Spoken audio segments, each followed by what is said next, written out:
Bonjour à tous et bienvenue sur notre chaîne Homemade School. Ensemble, dans la précédente vidéo, nous avons étudié les règles et lois théoriques d'urbanisme en matière de lotissement. Il sera question pour nous à présent de les mettre en pratique afin de concevoir de façon géométrique un lotissement.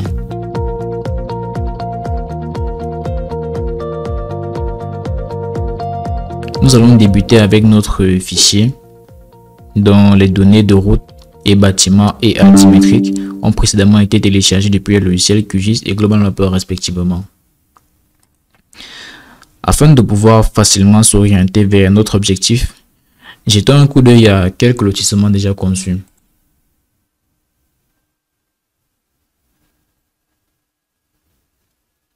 On peut par exemple regarder celui-ci, celui-ci, celui-ci, ainsi que celui-ci. Donc, chaque urbaniste, géomètre ou tout autre particulier a sa façon à lui de concevoir un plan de lotissement. Mais le but reste le même, découper en lots une large superficie de sorte que chacun d'eux soit au moins desservi par une voie de circulation. Dans notre cas, nous avons retenu une méthodologie structurée et efficace afin d'aborder au mieux la notion de division parcellaire. Donc, dans un premier temps, nous allons penser au type de lot que nous souhaitons avoir. Ici, dans notre terrain, il s'agira de lots individuels résidentiels destinés à la commercialisation. Ensuite, l'établissement de la taille des terrains et des habitations pour assurer une utilisation optimale de l'espace. Dans notre cas, les lots feront 500 m² en moyenne. Et ensuite, d'autres informations, la longueur d'un îlot. Nous avons retenu dans les différentes règles et lois que entre 100 mètres et 400 mètres, un îlot doit être séparé par une voie piétonne, un passage piéton, pour éviter que les piétons marchent sur 100, 200, 300 ou 400 mètres avant de pouvoir prendre l'allée de gauche ou de droite, ainsi de suite. Donc, la longueur minimale des voies dans notre cas sera de 10 mètres et la route principale de notre lotissement fera 18 mètres. Une fois ces informations connues, on va commencer par la création d'un bloc contenant déjà toutes les informations nécessaires au lieu de créer lot par lot avec l'outil division parcellaire. Donc, pour passer à la pratique, ici, on va commencer avec l'outil rectangle tout simplement. Donc, on va prendre notre outil rectangle et on va commencer par faire un rectangle qui représente un lot de 500 m². Donc, je peux poser mon curseur n'importe où et ensuite, un lot de 500 m², c'est 20 par 25. Donc, 20,25 et j'ai mon lot de 500 m². Ensuite, mon lot de 500 m², je peux tout simplement le sélectionner, puis le copier et le coller le nombre de fois que je le veux. Donc, là, par exemple, mon îlot aura par exemple 5 lots de 500 m² de ce côté, 5 autres de ce côté, et ça fera 10 lots en tout. 10 lots par ligne, bien sûr. Donc 20 lots avec les lots inférieurs. Donc, avant de continuer, on va copier l'ensemble de nos lots que nous venons de créer, sélectionner un point de base et les coller à ce niveau. Ensuite, nous allons passer à la création de notre lot de tête. Ici, il sera un peu différent car il sera celui qui sera toujours au niveau du carrefour. Donc, le lot qui est au niveau du carrefour, bien sûr, devra avoir un plan coupé, permettre la giration, c'est-à-dire l'insertion des longs véhicules dans les virages. Ok, donc pour cela, nous allons entrer 20,5 par 25. Donc, notre lot a été créé de notre côté, mais on peut le déplacer. Et on a 20,5 par 25. De même, on va le copier et le coller à ce niveau. Donc, ensuite, on va utiliser l'outil chanfrein. Chanfrein à ce niveau. Pour afficher cette barre d'outils, si vous ne l'avez pas, c'est outil, barre d'outils. Et on va sur AutoCAD, sélectionner la barre d'outils modification. Dans la barre d'outils modification, nous allons sélectionner l'outil chanfrein. Donc, chanfrein, c'est celui-ci. On va cliquer sur écart ou bien taper E tout simplement et entrer un écart. Ici, on va entrer 5, puis 5 à nouveau. Et comme ceci, le logiciel va aller retirer 5 mètres de part et d'autre sur chacune des lignes que nous sélectionnons. Et ainsi créer notre chanfrein. Notre passage piéton aura une longueur de 3 mètres tout simplement, donc 3 mètres. Et à ce niveau, on va copier l'ensemble de nos lots qui ont déjà été créés. Donc, sélection, on va utiliser l'outil miroir à partir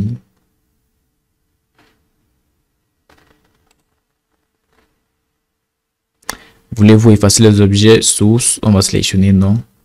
Et comme ceci, nous avons déjà nos lots qui ont été créés. Ensuite, nous allons ici passer à l'étape de cotation de nos lots. Nos lots, nous allons créer un calque pour eux. Propriété de calque. On va ici utiliser le calque division continue. Division continue, couleur rouge. Donc, on va sélectionner l'ensemble de nos lots et les placer dans le calque division continue. Ensuite, outil cotation linéaire, nous pouvons nous rendre dans le menu Covadis 2D, cotation, division, puis sélectionner cotation linéaire.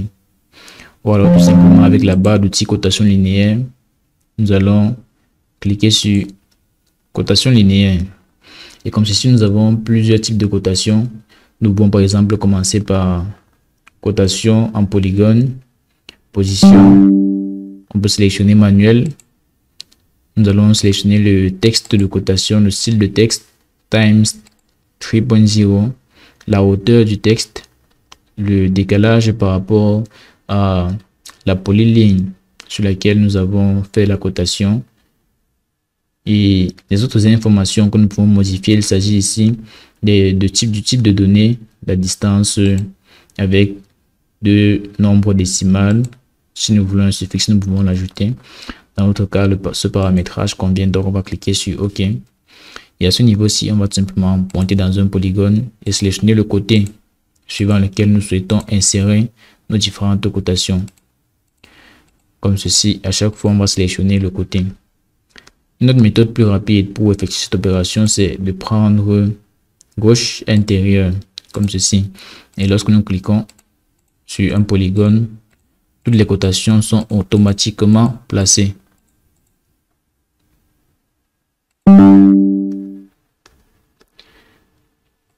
On va reprendre l'opération. OK. Une fois cette opération terminée, on va passer de même à la cotation surfacique. Pour cela, on va choisir toujours dans le menu Covadis 2D, cotation, division et cotation de surface que nous pouvons aussi retrouver de même avec la barre d'outils cotation. On va sélectionner une hauteur qui sera de 5 mm dans notre cas. Le format, on va sélectionner ici précédé, suivi de mètres carrés. Le calque dans lequel il sera inséré, il s'agira de cotation surface, couleur jaune, puis OK. Comme ceci, on n'aura qu'à sélectionner un point. Et notre cotation va automatiquement s'insérer. On peut par la suite venir modifier l'emplacement d'un point si nous le souhaitons.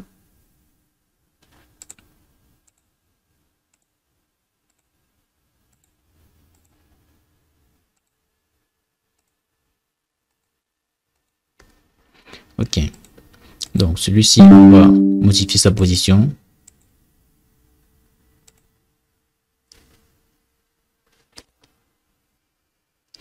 Une fois l'ensemble des cotations effectuées, nous pouvons modifier leur style, leur hauteur et même leur nature si nous le souhaitons. Nous allons commencer avec les cotations linéaires. Donc, nous allons sélectionner une cotation linéaire, n'importe laquelle, et ensuite on va faire un clic droit, puis choisir sélection similaire. Nos cotations sont un peu petites par rapport à l'échelle. Donc, on va dans un premier temps commencer par modifier l'échelle. Coffre calcul, échelle du dessin. On va passer à l'échelle 1 sur 1000, puis faire OK. Ensuite, nos cotations, on va les reprendre. On va choisir sélection similaire. La hauteur de nos cotations, on va ici prendre 1, une unité, bon, 1 mm pour nos cotations. Et ensuite, nos cotations linéaires, nos cotations surfaciques, autant pour moi. On va répéter la même opération avec une sélection similaire. Et ici, on va choisir 1.5. OK. Donc, le dernier détail que nous aurons à placer dans notre bloc, il s'agira ici d'un détail textuel, le signe passage pour piéton. Donc, je vais commencer par l'écrire à ce niveau. Passage piéton.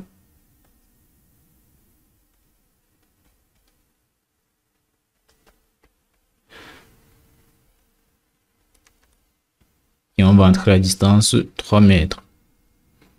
Je vais sélectionner mon texte et ensuite changer le style.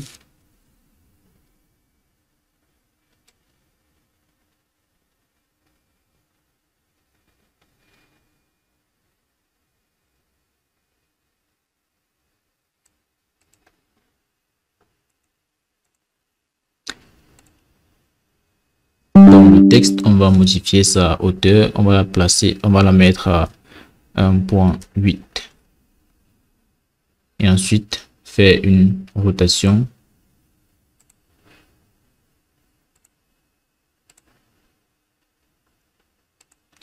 Puis tout simplement le déplacer.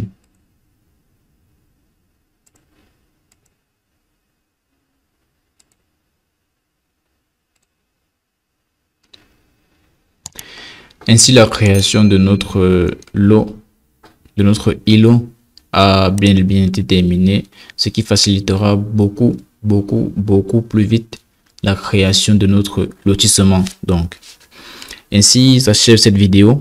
Dans celle qui suivra, nous passerons ensemble à l'étape de définition des voies et délimitation par ligne de construction. On se dit à très vite.